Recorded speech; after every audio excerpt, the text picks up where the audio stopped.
हम रामायण की शुरुआत करने वाले हैं। आज हम उसी क्रम में आगे बढ़ते हुए आपसे और जानकारी साझा करते हैं।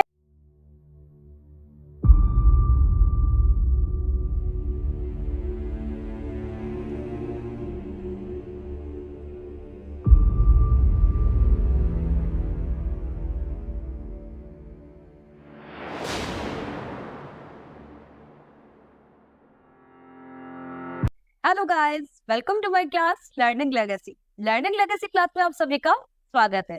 तो बच्चों, कैसे हैं आप? आशा करती हूँ आप हमेशा की तरह स्वस्थ, मस्त और व्यस्त होंगे। तो बच्चों, आज जो हमारी क्लास है, जैसा कि मैंने आपको बताया कि हम रामायण की शुरुआत करने वाले हैं।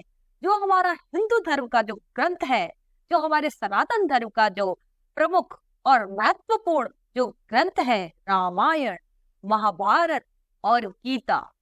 तो हम अब रामायण को उठाएंगे। जैसा कि मैंने आपको पहले बता दिया इंट्रोडक्शन में कि हम सबसे पहले रामायण के रचयिता के बारे में हमने आपको बताया, दशरथ के कितने पुत्र हैं उनके बारे में बताया, और तुलसीदास जी द्वारा रचित रामचरितमानस के बारे में मैंने आपसे जानकारी साझा की। तो आज हम उसी क्रम में आगे बढ़ते हुए आपसे और जानकारी साझा करते हैं। तो बने रहिए मेरे साथ लर्निंग लेगेसी। तो बच्चों, हिंदू सनातन धर्म का महत्वपूर्ण ग्रंथ जो कि रामायण है, जब हम रामायण का पाठ करेंगे, जब हम रामायण की कथा का वाचन करेंगे, जब हम रामायण की कथा की जानकारी आपको देंगे, बहुत ही सरल माध्यम से मैं क्या करने वाली हूँ, आपको रामायण की कथा के बारे में जानकारी देने वाली हूँ। तो मैं रामायण की कथा जब करूंगी तो इसमें मेन इंपॉर्टेंट रोल किसका आएगा? हनुमान जी का भी आएगा, क्योंकि राम जी के परम मित्र कौन है? हनुमान जी है। राम जी के परम भक्त, परम मित्र, परम सखा, परम दास कौन है? हनुमान जी है। तो जब राम जी की बात आएगी तो हनुमान जी उसमें होंगे और हनुमान जी का भी इसमें बहुत महत्वपूर्ण रोल है। तो आज बच्चों, मैं आपको किसकी यात्रा करवाऊंगी? आज मैं आपको यात्रा करवाने वाली हूँ बजरंगगढ़ के हनुमान जी के मंदिर की, जो कि अजमेर में है। तो बच्चों, क्या आपको पता है अजमेर हमारे राजस्थान का क्या कहलाता है? हृदय कहलाता है। हार्ट, यानी हमारे राजस्थान का हार्ट क्या कहलाता है? अजमेर। अजमेर जो जिला है हमारे राजस्थान का हृदय है, और बहुत ही खूबसूरत है हमारा अजमेर, जो कि आना सागर झील के पास स्थित है हमारे बजरंगगढ़ मंदिर। और उसी आना सागर झील के पास क्या बनवाया है? शाहजहां द्वारा निर्मित क्या है? बारादरी का निर्माण करवाया गया था। और उसी आना सागर झील के पास एक दौलत बाग है, जिसका निर्माण किसने कराया था? जहांगीर ने उसका निर्माण करवाया था। तो बच्चों, आज ये दोनों चीजें और एक बजरंगगढ़ मंदिर, ये तीनों का मैं क्या करवाने वाली हूँ? तो तीनों स्थल का मैं आपको टूर करवाने वाली हूँ और आपको बहुत मजा आएगा। ये जो बालाजी का मंदिर है, बजरंगगढ़ जो मंदिर है, बहुत ही प्राचीन मंदिर है। और यहाँ पे क्या होता है, जो भी अपनी मनोकामना लेके आते हैं वो पूर्ण होती है। यहाँ पे जो मूर्ति है वो क्या है?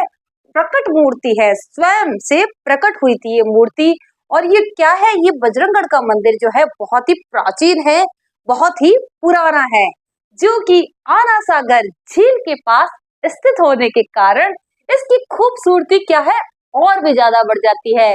जब इसकी सीढ़ियों पर चढ़ते हैं हम, तो इतना प्यारा सुंदर नजारा हमको देखने को मिलता है। और सारा शहर, जैसे शाम के समय हम जाते हैं तो सारा शहर ऐसे लगता है जैसे कि आज ही दिवाली हो। जब हम बजरंगगढ़ की ऊंचाई पर चढ़ते हैं तो शाम के समय जब लाइट्स जलती है तो ऐसे लग रहा है जैसे पूरी अयोध्या नगरी हो। और अयोध्या नगरी में क्या हो? दीप जल रहे हैं, जैसे कि दिवाली आज ही हो। फिर जब हम धीरे धीरे बजरंगगढ़ मंदिर पर चढ़ते हैं तो इतना स्वच्छ, इतना सुंदर, इतनी प्यारी तो मूर्ति है भगवान हनुमान जी की। हनुमान जी की जो मूर्ति है, जो स्वयं से प्रकट हुई है, बहुत ही सुंदर मूर्ति है, बहुत ही अच्छे दर्शन होते हैं। और वहां पर ये बहुत ही प्राचीन मंदिर है। वहां पर जो भी भक्त अपनी क्या करता है, जो मनोकामना लेके जाता है, उसकी सारी मनोकामनाएं क्या होती है? पूर्ण होती है। और इस बजरंगगढ़ मंदिर से मेरी बहुत सी पुरानी यादें भी जुड़ी हुई है, क्योंकि हम भी जब छोटे बच्चे थे ना, तब हमारे पापा क्या करते थे, हमारे पिताजी क्या करते थे, हम बहुत छोटे बच्चे जब थे ना, तो हमें क्या करवाते थे, हनुमान चालीसा का पाठ करवाते थे, सुंदरकांड का पाठ करवाते थे। लेकिन जब हम बच्चे थे तो हमें पता नहीं पड़ता था, हम क्या करते थे, पेज पलटते थे, सिर्फ पेज पलटते थे कि खत्म कब होगा।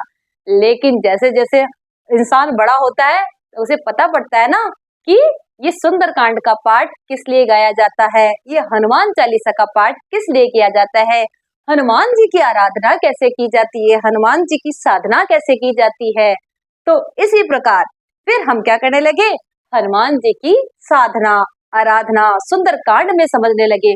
अब आप भी छोटे बच्चे हो, अभी आपको हनुमान चालीसा का मतलब पता नहीं है, आपको सुंदरकांड का मतलब पता नहीं है, लेकिन जब आप धीरे धीरे मंदिर से जुड़ोगे, धीरे धीरे इस अध्ययन से जुड़ोगे, धीरे धीरे इन बातों को कानों में सुनोगे, तो धीरे धीरे धीरे धीरे क्या होगा, आपका क्या होगा, इस तरफ रुझान होगा और इसमें एक रुचि जागृत होगी, धर्म के प्रति रुचि जागृत होगी, बजरंगबली के प्रति क्या होगी, आपकी रुचि जागृत होगी। आप भी क्या करोगे, जानना चाहोगे कि हनुमान जी को ये सुंदरकांड का पाठ क्यों सुनाया जाता है, हनुमान जी की हनुमान चालीसा क्यों गाई जाती है। तो धीरे धीरे हम बच्चों को क्या कहते हैं कि हनुमान चालीसा का पाठ करो, सुंदरकांड में बैठो। बच्चों को तो कोई पता नहीं पड़ता ना इन चीजों का, लेकिन ये संस्कार क्या है, जब हम बचपन में ये जो संस्कार विकसित करते हैं, तब जब ये बड़े होते हैं ना, तब ये संस्कार बच्चों के काम आते हैं। यही संस्कार क्या होते हैं, जब बच्चे बड़े होते हैं तब उनके काम आते हैं और धीरे धीरे धीरे धीरे उनकी समझ में आने लगती है कि हमारे हिंदू सनातन धर्म के जो महत्वपूर्ण ग्रंथ हैं कितने महत्वपूर्ण है हमारे जीवन के लिए। तो जब हम छोटे बच्चे होते हैं तभी ये क्या करते हैं, हम बीजारोपण करते हैं उनको धर्म का, संस्कार का, भक्ति का। तो क्या होता है, जब हम धर्म का, संस्कार का, भक्ति का जब बीजारोपण करते हैं तो एक दिन ये वृक्ष बड़ा होकर क्या करता है, वृक्ष बड़ा होता है, जब छाया देता है ना, तब जब हम संस्कार के बीज डालते हैं, जब हम भक्ति के बीज डालते हैं बच्चों के अंदर, तो क्या होते हैं, उनमें एक सकारात्मक सोच जागृत होती है। क्या होती है, उनमें एक सकारात्मक सोच जागृत होती है, जिससे क्या करते हैं, बच्चे गलत राह पर जा ही नहीं सकते। क्या होता है, जब हम भक्ति के बीज डालते हैं, संस्कारों के बीज डालते हैं, तो संस्कारों की और भक्ति की जो खेती होती है वो क्या होती है, वो ऐसी वैसी नहीं हो सकती। वो तो क्या होता है, वो तो उन्नत फसल होती है, वो बहुत ही उन्नत फसल होती है जो कि सबको क्या करती है, भरण पोषण प्रदान करती है।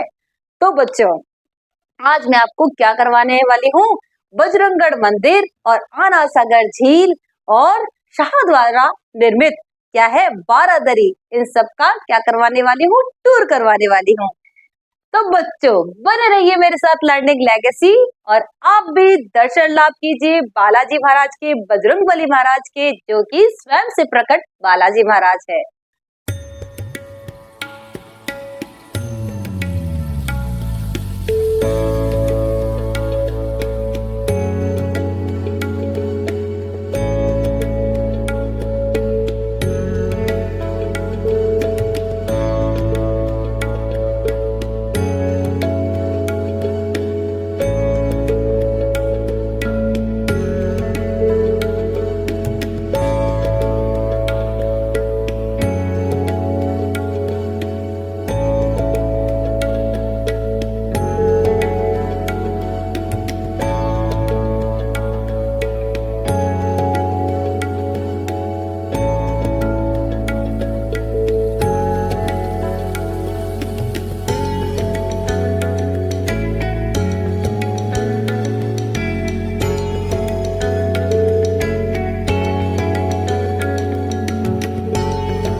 like, share, subscribe, learning legacy.